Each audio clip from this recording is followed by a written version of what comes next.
ഇനിയിപ്പോൾ പെരുന്നാളിനുള്ള പ്രിപ്പറേഷനാണ് അല്ലേ, എന്തുണ്ടാക്കും എന്നുള്ള ഒരൊറ്റ ചിന്തയിൽ നടക്കാവില്ല എല്ലാവരും. അപ്പം ഇന്ന് നല്ലൊരു അടിപൊളി ക്യാരറ്റ് പുഡിങ്ങിൻ്റെ റെസിപ്പി നോക്കിയാലോ. അതിനായിട്ട് ഇതൊരു പാനിലേക്ക് 1.5 ടീസ്പൂണോളം നെയ്യ് ചേർത്ത് കൊടുക്കുന്നുണ്ട്. ഇനി അതിലേക്ക് ഒരു 3 ക്യാരറ്റ് നന്നായിട്ടൊന്ന് ഗ്രേറ്റ് ചെയ്ത് ഇട്ട് കൊടുത്തിട്ട് നന്നായിട്ടൊന്ന് വഴറ്റിയെടുക്കുക. ഇനി അതൊന്ന് വഴന്നതിന് ശേഷം നമ്മൾ പാത്രത്തിലേക്ക് മാറ്റിയതിന് ശേഷം ആ പാനിലേക്ക് തന്നെ ഒരു 1.5 കപ്പ് പാൽ ഒഴിച്ച് കൊടുത്തിട്ട് നന്നായിട്ടൊന്ന് ചൂടാക്കിയെടുക്കുക.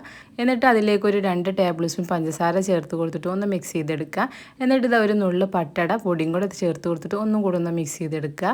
ഇനി നമുക്കിത് നമ്മൾ നേരത്തെ വഴറ്റി വെച്ചിട്ടുള്ള നമ്മൾ ക്യാരറ്റ് ഇതിലേക്ക് ഇട്ട് കൊടുത്തിട്ട് ഒന്ന് മിക്സ് ചെയ്തെടുക്കുക. കോൺ സ്റ്റാർച്ച് ആണിത്. നമ്മൾ കോൺഫ്ലവറിൻ്റെ പൊടി നല്ല തിക്നെസ് കിട്ടാൻ വേണ്ടിയിട്ടുള്ള ഒരു പൗഡറാണ്. അപ്പോൾ അത് 2 ടീസ്പൂണോളം 1 കപ്പ് വെള്ളത്തിൽ ചേർത്തിട്ട് ഒന്ന് ഇതുപോലെ മിക്സ് ചെയ്ത് വെച്ചിട്ട് ഇതിലേക്ക് ഒഴിച്ചു കൊടുക്കുന്നുണ്ട്.